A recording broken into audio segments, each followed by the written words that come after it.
നമസ്കാരം. ഫണ്ട് 360 പുതിയൊരു അധ്യായത്തിലേക്ക് സ്വാഗതം. ഇന്നത്തെ നമ്മുടെ വിഷയം വളരെ പ്രധാനപ്പെട്ടതാണ്. ട്രെൻഡിങ് സ്റ്റോക്കുകൾ. ഈ ട്രെൻഡിങ് സ്റ്റോക്കുകളിൽ കൊണ്ടുപോയി തലവെക്കുന്നത് നല്ലതാണോ ചീത്തയാണോ എന്നുള്ളതാണ്. അഥവാ ഈ ട്രെൻഡിങ് സ്റ്റോക്കുകളെ, അവയിലുള്ള കള്ളനാണയങ്ങളെ എത്തരത്തിൽ തിരിച്ചറിയാം എന്നുള്ളതാണ്.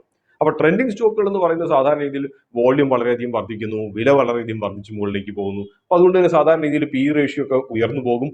പി റേഷ്യോ ഉയർന്നു പോകുന്നത് ചിലരെ സംബന്ധിച്ച് ഒരു അപകടമണി മുഴങ്ങുമെങ്കിൽ കൂടിയും പി റേഷ്യോ ഉയർന്നു പോകുന്നത് ഒരു പോസിറ്റീവ് സെന്റിമെന്റിന്റെ ഇൻഡിക്കേറ്റർ ആണെന്നുള്ള കാര്യം പലരും പറഞ്ഞു കേൾക്കാത്ത ഒരു കാര്യമാണ്. പക്ഷെ അതൊന്നുമല്ല ഇവിടുത്തെ പ്രശ്നം. ട്രെൻഡിങ് ആയിട്ട് നാട്ടുകാരെല്ലാവരും വാങ്ങിക്കൂട്ടുന്ന പല സ്റ്റോക്കുകളും അവയിൽ നമ്മൾ പോയിട്ട് തല വെക്കുന്നതിന് മുമ്പ് ശ്രദ്ധിക്കേണ്ട കുറച്ച് കാര്യങ്ങളാണ്. നമുക്കറിയാം, കുറെ ട്രെൻഡിങ് സ്റ്റോക്കുകളും ഇൻവെസ്റ്റേഴ്സിന്റെ ഓമനമുത്തുകളായിട്ടുള്ള പല സ്റ്റോക്കുകളും ഉണ്ടായിരുന്നു. ട്രൈഡന്റ് ഉണ്ടായിരുന്നു, BCG ഉണ്ടായിരുന്നു, അടുത്ത കാലത്ത് ജെൻസോൺ ഉണ്ടായിരുന്നു. ഇവയെല്ലാം മുകളിലേക്ക് തന്നെ പോയിക്കൊണ്ടിരിക്കുന്ന സ്റ്റോക്കുകളായിരുന്നു. പക്ഷേ അതിന് തലവെച്ച് കൊടുത്തവർ കുറച്ചു കഴിഞ്ഞപ്പോൾ അതിൽ നിന്നും എങ്ങനെ ഊരണമെന്ന് അറിയാത്ത അവസ്ഥയിലായി. ട്രൈഡന്റിന് ആദ്യകാലത്തുണ്ടായ ഒരു റാലി പിന്നെയൊന്നും സംഭവിച്ചില്ലെങ്കിൽ കൂടിയും അറ്റ്ലീസ്റ്റ് നിക്ഷേപകരുടെ പണം പോകാതെ കാത്തു എന്നുള്ളത് ഓർത്ത് സമാധാനിക്കാം. പക്ഷെ മറ്റു രണ്ടതിന്റെയും കാര്യം അതല്ലായിരുന്നു. അപ്പോൾ നമ്മൾ എത്തരത്തിൽ ഇങ്ങനെയുള്ള ട്രെൻഡിങ് സ്റ്റോക്കുകളെ ഇൻവെസ്റ്റ് ചെയ്യുന്നതിന് മുമ്പ് എന്തൊക്കെ കാര്യങ്ങൾ ശ്രദ്ധിക്കണമെന്നുള്ളത് നമുക്ക് നോക്കാം. ഒന്നാമത്തെ കാര്യം, ഈ ട്രെൻഡിങ് സ്റ്റോക്കുകൾ മുകളിലേക്ക് പോകുന്നു, എല്ലാവരും വാങ്ങിക്കുന്ന സ്റ്റോക്കുകളെ സംബന്ധിച്ച് നമുക്ക് കാണുന്ന ഒരു കാര്യം, വില കൂടുന്നതുകൊണ്ട് തന്നെ നേരത്തെ പറഞ്ഞ പോലെ തന്നെ PE ഉയർന്നു പോകും, പ്രൈസ് ടു ബുക്ക് വാല്യൂ ഉയർന്നു പോകും. കാരണം ഇതിന്റെയൊക്കെ ന്യൂമറേറ്ററിൽ ഇരിക്കുന്നത് പ്രൈസ് ആയതുകൊണ്ട് തന്നെ. അപ്പോൾ അതുകൊണ്ട് തന്നെ ഈ PE റേഷ്യോ ആണെങ്കിലും price to book value ratio ആണെങ്കിലും അതുപോലെ enterprise value to EBITDA ratio ആണെങ്കിലും ഇവയൊക്കെ നമ്മൾ ആ ഒരു കമ്പനികളുടെ പിയർ ഗ്രൂപ്പുമായിട്ട്, അതേ മേഖലയിൽ അതേ സെക്ടറിൽ ബിസിനസ് ചെയ്യുന്ന കമ്പനികളുമായിട്ട് ഒന്ന് താരതമ്യം ചെയ്യാൻ നോക്കുക. മറ്റൊന്നും കൊണ്ടല്ല, ഒരു റിലേറ്റീവ് വാല്യുവേഷൻ നടത്താൻ വേണ്ടി ഇത് നമുക്ക് ഉപകരിക്കും.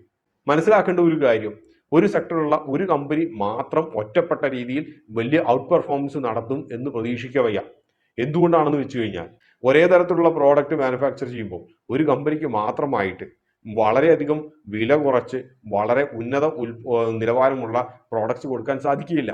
അങ്ങനെ ചെയ്യുമായിരുന്നുവെങ്കിൽ മറ്റു കമ്പനികളും ചെയ്തേനെ.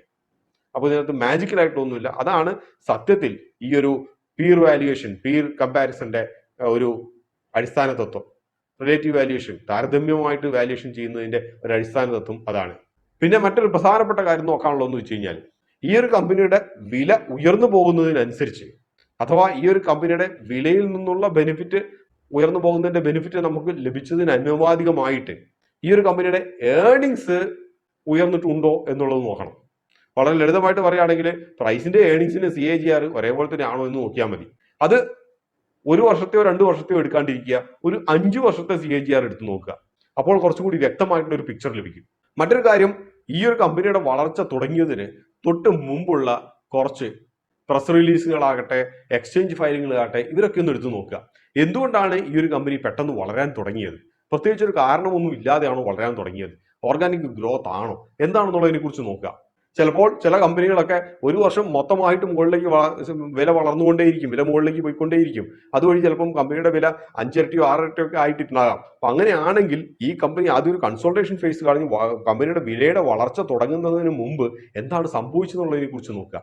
ഏതെങ്കിലും പ്രൊമോട്ടേഴ്സ് വന്നിരുന്നിട്ട് പറഞ്ഞിട്ട് നമ്മൾ 10,000 ഏക്കറിന്റെ അകത്ത് സോളാർ ഫാം തുടങ്ങാൻ പോകുന്നു, അങ്ങനെ എന്തെങ്കിലും പറഞ്ഞതിന് മുകളിലാണോ മുകളിലേക്ക് പോയത് എന്നുള്ളത് നോക്കുക. അങ്ങനെയെങ്കിൽ ഇതിന് സോളാർ ഫാം ഇൻസ്റ്റലേഷന് വേണ്ടിയിട്ട് ഇതുവരെ എന്തെല്ലാം നടത്തിയെങ്കിൽ തന്നെ ഈ ഒരു പ്രോജക്റ്റ് ഏതുവരെ എത്തി എന്നുള്ളതെല്ലാം നോക്കുക. ചിലപ്പോൾ ചില കേസിന്റെ അകത്ത് ഒരു വർഷം മുമ്പുള്ള സോളാർ പാനലിന്റെ കഥകൾ അത് ഇന്നും പാണന്മാർ പാടി നടക്കുന്നുണ്ടാകാം, അതിന്റെ പേരിൽ വീണ്ടും വില മുകളിലേക്ക് പോകുന്നുണ്ടാകാം. അപ്പോൾ ഇത്തരത്തിൽ വഞ്ചിക്കപ്പെടാണ്ടിരിക്കാൻ നോക്കുക.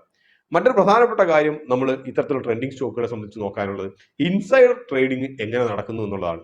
ചില കേസിൻ്റെ അകത്ത് നമ്മൾ കണ്ടിട്ടുള്ള ഒരു കാര്യം, ഫണ്ടമെന്റലി വളരെ ഫിറ്റ് അല്ലാത്ത കമ്പനികളെ സംബന്ധിച്ച് ഇത്തരത്തിലുള്ള വില വർധനവ് വരുമ്പോൾ പ്രൊമോട്ടേഴ്സ് ഇതിന്റെ അകത്തുനിന്ന് ഭാഗികമായിട്ടോ മുഴുവനായിട്ടോ അവരുടെ സ്റ്റേക്ക് വിറ്റൊഴിയുന്ന ഒരു പ്രതിഭാസം കണ്ടിട്ടുണ്ട്. അപ്പോൾ അങ്ങനെ മിണ്ടാണ്ട് ഒരു സൈഡിൽ കൂടി ഇങ്ങനെ വിറ്റൊഴിവാക്കുന്ന ഒരു പ്രവണത കാണുന്നുണ്ട് എങ്കിൽ നിങ്ങൾ ഇതൊരു വലിയ അപകടമായിട്ട് കരുതുക.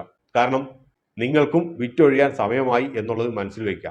അപ്പൊ അതുകൊണ്ട് തന്നെ ഇത്തരത്തിൽ ട്രെൻഡിങ് സ്റ്റോക്കുകൾ എടുക്കുമ്പോൾ എല്ലാ സമയവും നിങ്ങൾ വളരെ ക്ലോസ് ആയിട്ട് വീക്ഷിച്ചുകൊണ്ടിരിക്കുക, എന്തൊക്കെയാണ് ഈ ഒരു കമ്പനിയിൽ ആക്ടിവിറ്റി നടക്കുന്നതെന്ന്. ഏതെങ്കിലും യൂട്യൂബറോ അല്ലെങ്കിൽ ഏതെങ്കിലും ബിസിനസ് ചാനലിലോ വന്ന് പറഞ്ഞത് കേട്ടിട്ട് 10 വർഷം കഴിയുമ്പോൾ ഇത് 2500 ഇരട്ടിയാകും എന്നുള്ളതെല്ലാം കേട്ടിട്ട് 10 വർഷം വരെ കാത്തിരിക്കരുത്. ഇതിന്റെ ഒരു ഉത്തമ ഉദാഹരണമാണ് നമ്മുടെ അടുത്ത കാലത്തുള്ള ഇൻഡസ്ഇൻഡ് ബാങ്ക്. അപ്പോൾ ഇൻഡസ്ഇൻഡ് ബാങ്കിന്റെ CXO ഉൾപ്പെടെ ഉള്ളവർ സെപ്റ്റംബർ മാസത്തിൽ ആയപ്പോഴത്തേനും അതിൻ്റെ അകത്തുനിന്ന് അവരുടെ കയ്യിലുള്ള ഹോൾഡിങ്സ് മുഴുവനായിട്ടും വിറ്റൊഴിവാക്കി സെപ്റ്റംബർ ഒക്ടോബർ സമയങ്ങളിൽ. ഈ സമയത്ത് ഇൻഡസ്ഇൻഡ് ബാങ്കിന്റെ ഡെറിവേറ്റീവ് ബുക്സിന്റെ അകത്തുള്ള മാനിപ്പുലേഷൻസിനെ കുറിച്ചൊന്നും ആർക്കും അറിയില്ല എന്നുള്ളതായിരുന്നു സത്യം.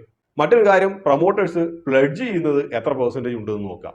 ചില കേസിന്റെ അകത്തൊക്കെ ബുക്സ് ഒക്കെ കുറച്ച് മാനിപ്പുലേറ്റ് ചെയ്ത് കുറച്ച് ഇൻഫ്ലേറ്റ് ചെയ്ത് കാണിക്കുന്നത് വെച്ചാൽ പ്ലഡ്ജ് ചെയ്തിട്ടുള്ള പണം കൊണ്ടായിരിക്കും. ക്യാഷ് ഫ്ലോ പോലും ചിലപ്പോൾ നമ്മളെ തെറ്റിദ്ധരിപ്പിച്ച് കളയും.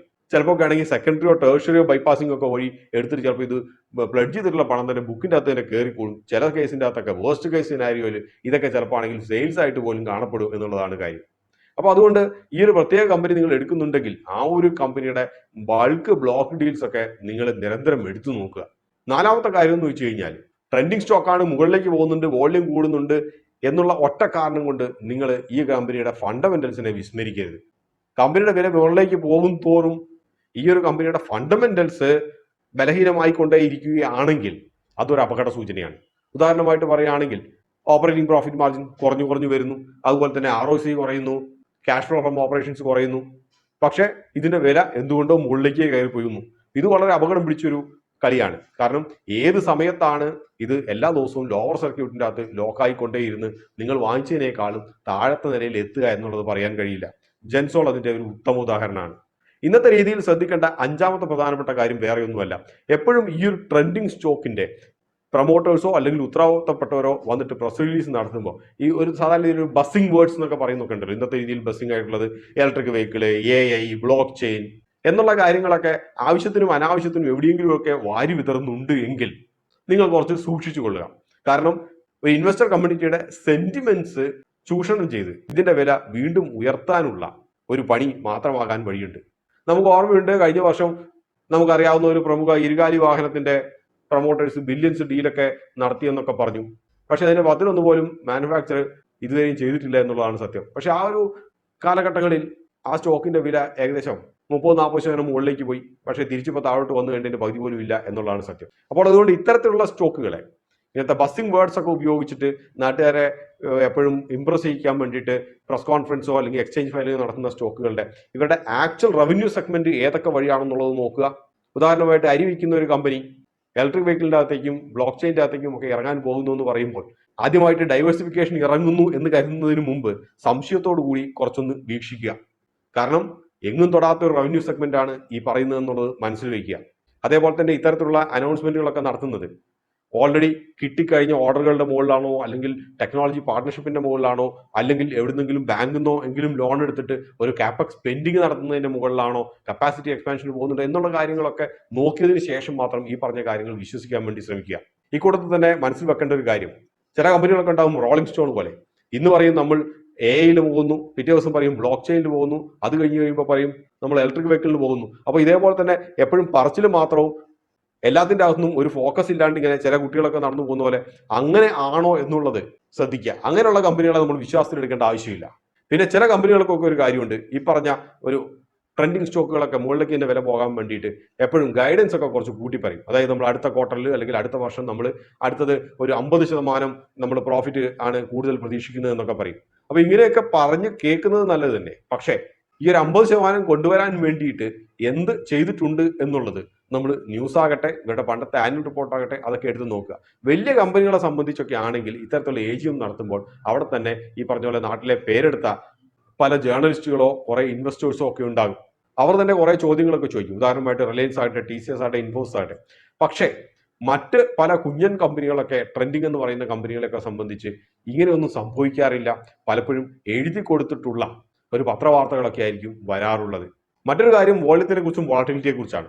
അപ്പൊ ഈ ഒരു കമ്പനികളുടെ വില മുകളിലേക്ക് പോകുന്നുണ്ടെങ്കിൽ കൂടിയും വോള്യം കൂടി വരുന്നുണ്ടെങ്കിൽ കൂടിയും വോളറ്റിലിറ്റി കൂടുന്നുണ്ടെങ്കിലും ഇതിനകത്ത് എന്തെങ്കിലും ഒരു അസാധാരണത്വം തോന്നുന്നു എങ്കിൽ അത് നിങ്ങൾ ഒരു അപകട സൂചനയായിട്ട് തന്നെ കരുതേണ്ടതാണ്. കാരണം മറ്റൊന്നും കൊണ്ടല്ല, ഏത് സമയത്തും ഇത്തരത്തിലുള്ള ട്രെൻഡിങ് സ്റ്റോക്കുകളിൽ ഒരു പമ്പ് ആൻഡ് ഡംപ് നടത്താനുള്ള സാധ്യതകൾ വളരെ കൂടുതലാണ്. അപ്പൊ അതുകൊണ്ട് തന്നെ നമ്മളെ കറണ്ട് വോള്യൂം വേഴ്സസ് ഒരു 10-day ആവറേജ് വോള്യൂം അതൊക്കെ വെച്ചിട്ടൊന്ന് കമ്പയർ ചെയ്യുന്നത് നല്ലതാണ്. ചില കേസിൻ്റെ അകത്ത് നമ്മൾ കാണാൻ കഴിയും ഈ ട്രെൻഡിങ് സ്റ്റോക്കുകളുടെ വില മുകളിലേക്ക് പോകുന്നുണ്ടെങ്കിൽ കൂടിയും ചില ദിവസങ്ങളിൽ അല്ലെങ്കിൽ കുറെ കാലത്തേക്ക് വോള്യൂം ഒന്നുമില്ല, പക്ഷെ ചില ദിവസങ്ങളിൽ കുതിച്ചുയർന്ന വോള്യൂം ഇത്തരത്തിലൊക്കെ ഉണ്ടെങ്കിൽ കുറച്ചൊന്ന് ഒരു അപകട സൂചനയായിട്ടൊക്കെ മനസ്സിൽ വെച്ചേക്കുക.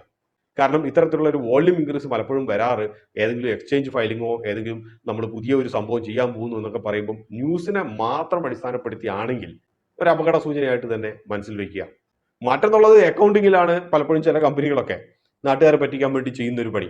കാരണം എല്ലാം നോഷണൽ പ്രോഫിറ്റ് ആയിരിക്കും. ഉദാഹരണമായിട്ട് പറയുകയാണെങ്കിൽ അൺലിസ്റ്റഡ് ഷെയർസിന്റെ അകത്ത് ഇൻവെസ്റ്റ് ചെയ്തതിന്റെ നോഷണൽ പ്രോഫിറ്റ്, അല്ലെങ്കിൽ നാട്ടിൽ എവിടെയെങ്കിലും റിയൽ എസ്റ്റേറ്റ് ഇൻവെസ്റ്റ്മെന്റ് അകത്ത് നടത്തിയതിന്റെ നോഷണൽ പ്രോഫിറ്റ്.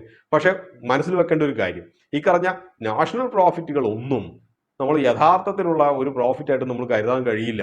ആരോ പറയുന്നത് പോലെ കയ്യിൽ എത്ര ക്യാഷ് ഉണ്ട് എന്നുള്ളത് മാത്രമേ ഇവിടെ ചോദ്യമുള്ളൂ. അതുകൊണ്ട് ഓപ്പറേറ്റിംഗ് ക്യാഷ് ഫ്ലോ അതിന് മാത്രമേ നമ്മൾ കണ്ണു നട്ടിരിക്കേണ്ട ആവശ്യമുള്ളൂ. Net profit, cash flow from operations ഇവയായിട്ട് കമ്പയർ ചെയ്യാം. അതുപോലെ ഡെറ്റർ ഡേയ്സ്, ചില കേസിലൊക്കെ ആണെങ്കിൽ കാണാൻ കഴിയും ചില ബുക്സിൻ്റെ അകത്തൊക്കെ റിസീവബിൾസ് കിട്ടാനുള്ള പണം ഇത് വളരെയധികം ഉയർത്തി കാണിക്കുന്നതായിട്ട് കാണാൻ കഴിയും. എവിടുന്ന് എന്നുള്ളതിനെ കുറിച്ചൊന്നും വലിയൊരു കണക്കില്ല. അടുത്ത കാലത്ത് മിസ്റ്റ് ആൻഡ് ഫുഡ്സ് അതിൻ്റെയൊക്കെ അവസ്ഥയൊക്കെ അതായിരുന്നു. അതുകൊണ്ട് നമ്മുടെ പല മീഡിയയിൽ വരുന്നതോ അല്ലെങ്കിൽ എല്ലാ കാലത്തും ബസ്സിങ്, ട്രെൻഡിങ് എന്നൊക്കെ പറയുന്ന ഈ സ്റ്റോക്കുകൾ അവ നിക്ഷേപിച്ചാൽ ഒരു മൊമെന്റം ട്രേഡിങ്ങിലൂടെ ലാഭം ലഭിച്ചേക്കാം. പക്ഷെ അതേസമയം തന്നെ ഈ ഒരു നിക്ഷേപങ്ങൾ ഒരിക്കലും നിങ്ങൾ എല്ലാ ദിവസവും നിരീക്ഷിക്കാതെ ഇരുന്നാൽ ചിലപ്പോൾ നിക്ഷേപിച്ചത് നഷ്ടത്തിലെത്തിപ്പെടാനുള്ള സാധ്യതകൾ വളരെ കൂടുതലുണ്ട് എന്നാണ് ചരിത്രം നമ്മളെ പഠിപ്പിക്കുന്നത്. ഇതോടുകൂടി ഈ ഒരു അധ്യായം ഇവിടെ പൂർണ്ണമാവുകയാണ്. മറ്റൊരു അധ്യായത്തിൽ വീണ്ടും കാണാം. അതുവരെ നന്ദി, നമസ്കാരം.